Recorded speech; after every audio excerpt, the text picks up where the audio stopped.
Hey Creagears, Robo here and welcome back to the final part of our Salmon Run Custom Amiibo series.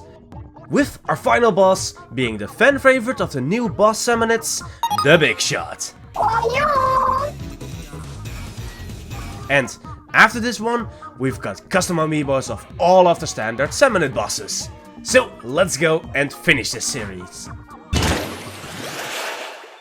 For this custom, I wanted to start with the launcher. Since it's such an important part of the boss, and I need to make it from some actual materials around the workshop, I can't just randomly choose a scale. So first I needed to make the launcher so I know the size for the Big Shot himself. For this launcher we started with a 30mm tall, 32mm wide PVC pipe, for which we made a platform using some balsa wood with a 40mm wide circle as the base, from which we then add a line 40mm wide for the rest of the card. Next we divide this line up in a 25mm, 10mm and a 20mm strip. These will then make all of the panels for the card.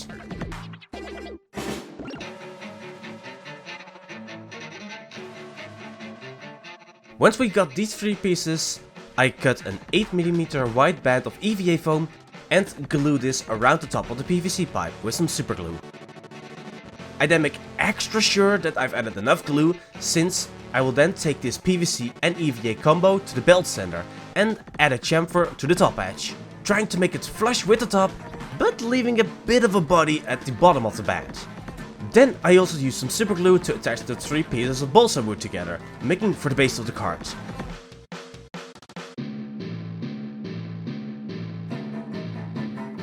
After these two are done, I then trace the inside of the PVC pipe onto a piece of clouded plexiglass and cut this out, making this fit very tightly so it can be used as the water level on the inside of the launcher. Then next we make the axle for the card, starting with a square chopstick to give it a bit more of a raise for the round chopstick that will serve as the real axle. To this I then add two pieces of a dowel for the wheels on both ends of the chopstick.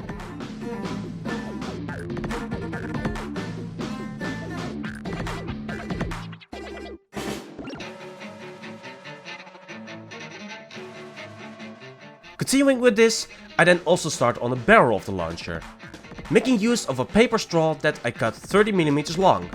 On top of this I then add a layer of craft paper to give it just a little bit more body to the barrel. Then to finish this off with two bands of EVA foam on both ends of the barrel. One a little bit of a thinner band, the other one just a little bit thicker, because then we will cut it into an angle to let it fit onto the rest of the launcher.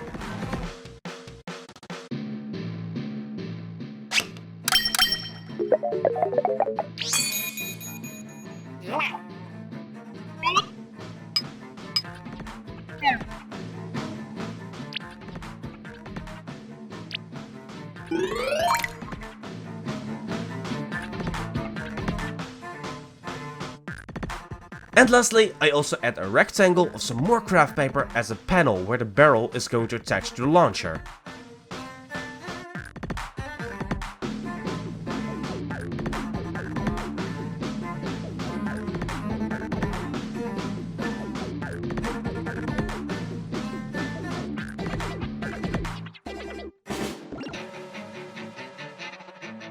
And after this has been applied, I then drill a hole into the PVC pipe for the LEDs.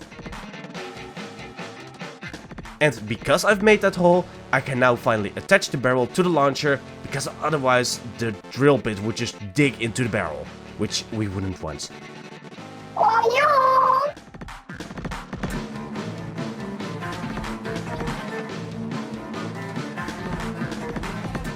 Then we use some 10mm tall pieces of wire pressed into some very tiny holes into the PVC pipe as the base of the railing that will go around the top of the launcher. Then we use the bigger 40mm PVC pipe to make the big circle that we will then glue to each of the ends of the pieces of wire. Because we made the circle separately, we can then also mark out where each of the pieces of wire meets the circle and cut these to size.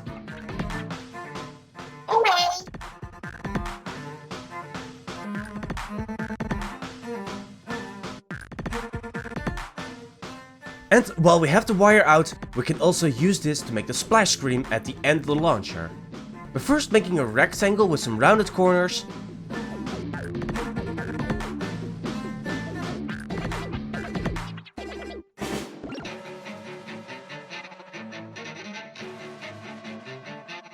To which we can then add some crossbars with a small rectangle of craft paper glued to the back.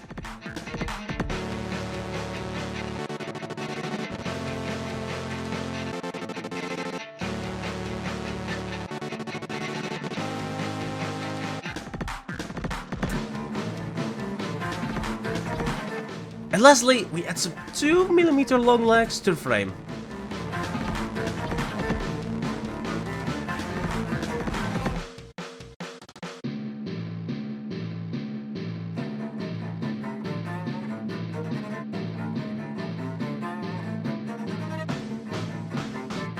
Which we then glue to the cards.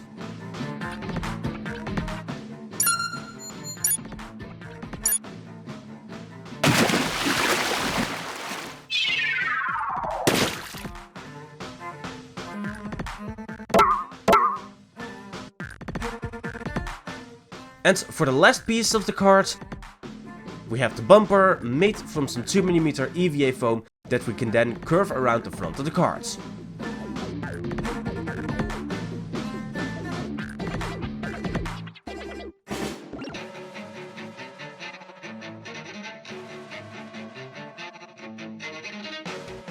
And now that we have the card done, we can make a quick detour to make the 2 cannonballs using a 25mm wide wooden bead.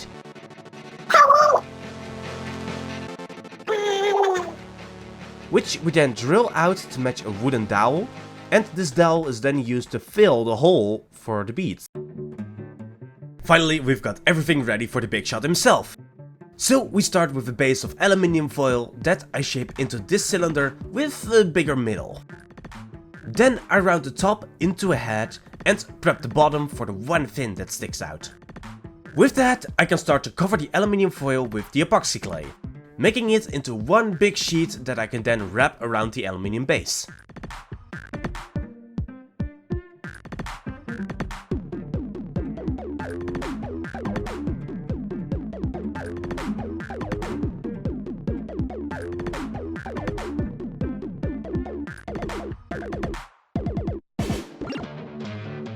From this I then add a little bit extra to the head, and from this piece I start to hollow out the mouth.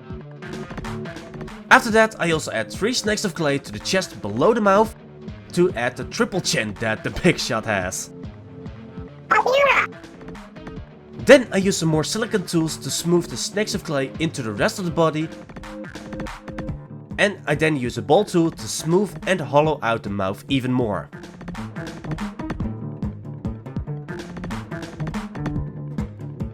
Once I got this to my satisfaction, I then start to add the transition of the lips to the gills on each side of the head. Making sure I keep a close eye on that nice bulbous nose that he has, so I don't squish it while I work on the gills.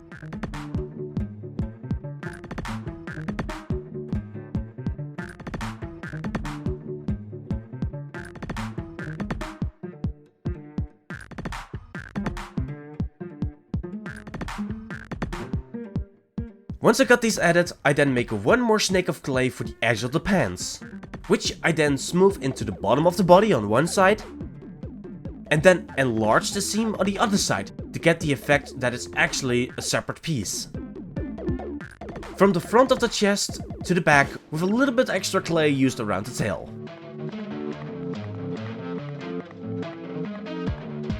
Lastly, I use my final bit of clay to first make the truncated cone for the hair of the big shot.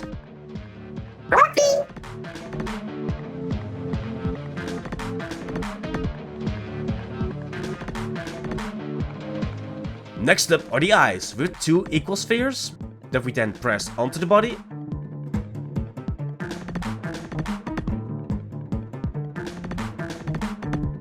And lastly, we divide the final bit of clay into 2 blobs that I then shape around the base of these fins that are prepped from some 2mm EVA foam. By first gluing these onto the already hardened sculpt, I can then cover this up with the balls of clay and smooth these out into the body to make it one solid piece.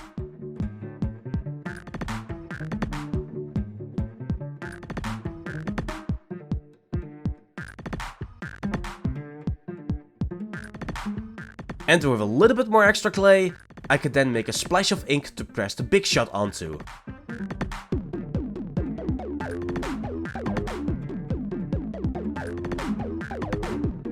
Taking into account that we do need to save some space for both him and his launcher, since I do not want to make a big shot amiibo and just a launcher amiibo.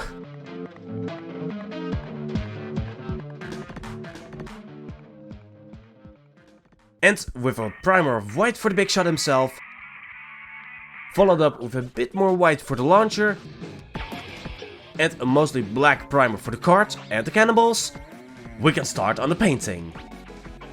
Starting with a gunmetal grey for the cannonballs. And while this dries, we can first use our green onto the ink.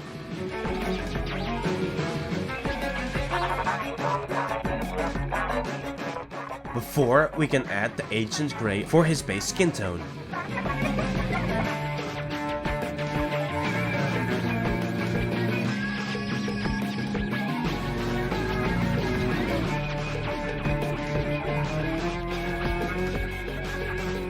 We then get to apply a nice bright yellow for the body of the launcher.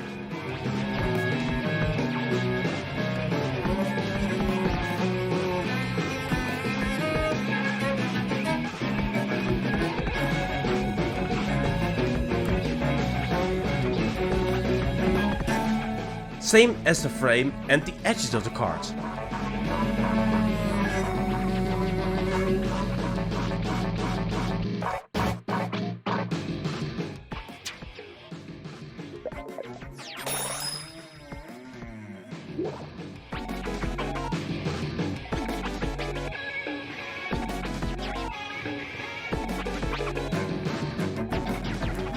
Next I use a wizard's rope mixed with a void shield blue for the pants of the big shot.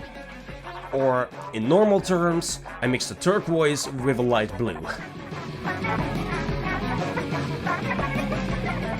Being very careful around the places where the skin touches the pants to not paint over the grey.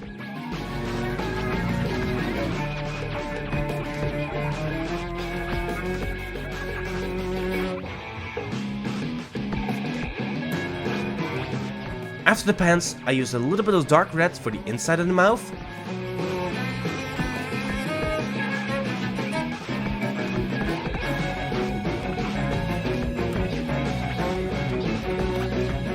And after a few touch-ups around the lips, I use the jungle green for the little pluck of hair.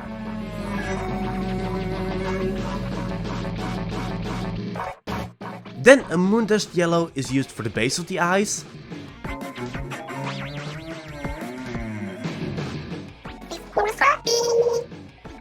And we completely forgot about the suspenders. So, with a 10mm white strip of 2mm craft foam, that I then partially cut into two, I then glue the solid side onto the back of the big shot. Then I get to see where the split needs to happen and I cut it. And after that I add some more super glue underneath the foam. I then trace each end to one of the supported parts of the pants. With those added, we can then very carefully paint the red foam into a fitting black.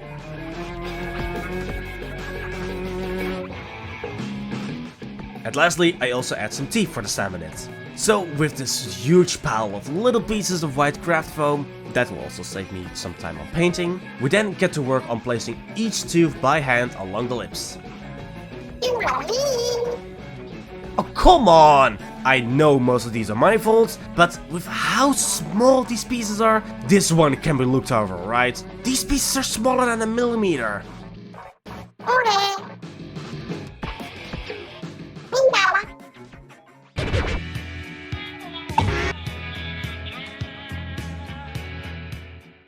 Next, some tiny dots of orange for the iris and some black for the pupil. After this, we started to apply some mummy's ropes around some of the lighter areas of his skin to create a little bit more interest around the big samey surfaces of Agent Grey. Places like the webbing on his fins and a large part of his belly.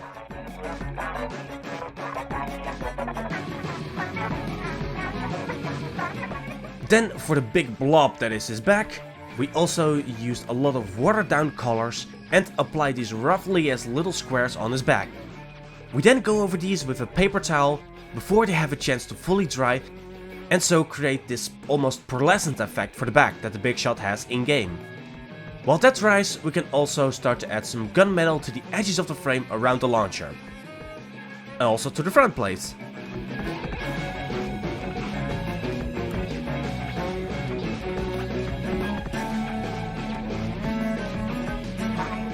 Followed up by the axle and the bumper of the cart. And then a bit of black is added to the gunmetal to get an even darker metallic for the floor of the cart.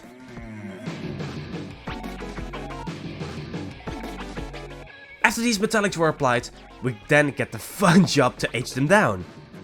So first we get to add some rust orange around the cart and the launcher as a first base. And here we get to especially go ham on the frame for some nice chip damage on the paint. This is then followed up by some dry brushing of black for some grime and dirt around the edges of the launcher. With a little paper towel to remove most of the paint, but leave it in places where it would also naturally stick too.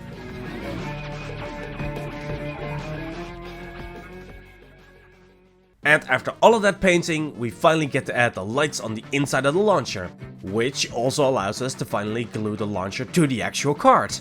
Next up is to use a little bit more of that frosted plexiglass, but for this one just a strip of it. Then I ground down the edges of one of the ends to make it more round, and then apply some heat with the heat gun to be able to bend it into an arc. Lastly, we use a permanent marker to trace the edges of all of the rectangles of these different kinds of metallic paints on the Cannonball. After that, we apply a light coat of silver spray paint to dull down the strength of the lines made by the marker and to unify the colors of the metallics. And thus we get to drill one more hole for the trail of water by using the frosted acrylic and some hot glue.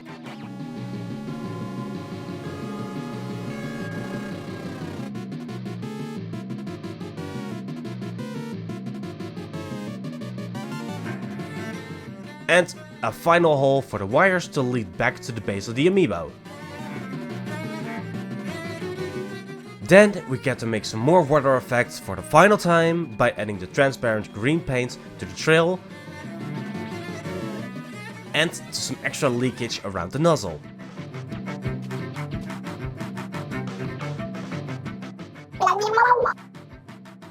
Followed up by some gloss varnish to the whole body of the big shot, except for his pants and suspenders,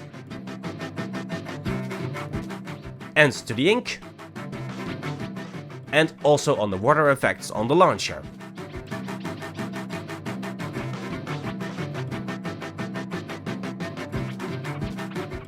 With all of that done, I get the honor to superglue the Cannonball to the fins of the big shot.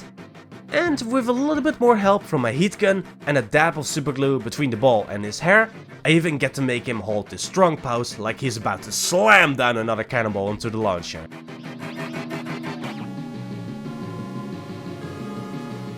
Which also opens the door for the final layer of gloss on the rest of his body.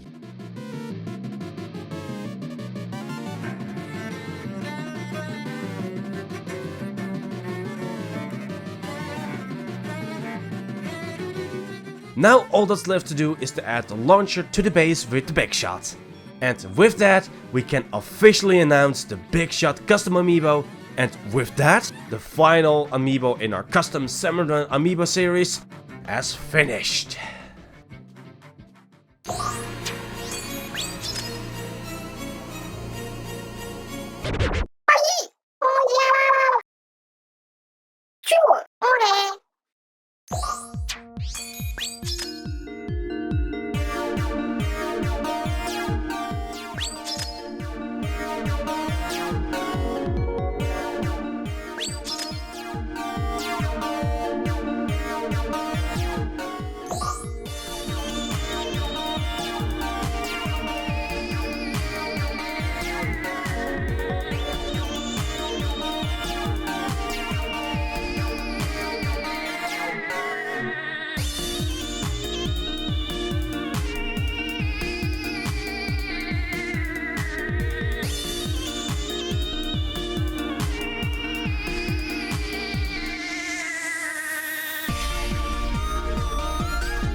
Hey Creagears, Robo here, and we hope you enjoyed the final amiibo in our Salmon Run custom amiibo series. I cannot believe we've been working on this series since October 2020. We've come such a long way from the Stinger custom amiibo, and we've learned a lot of fun new techniques too.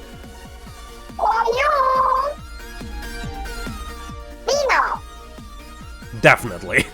But for now, I'm kinda tuckered out from all of these Salmonid customs. So I'm really looking forward to continue on our work, the Octobot King L3 GS cosplay.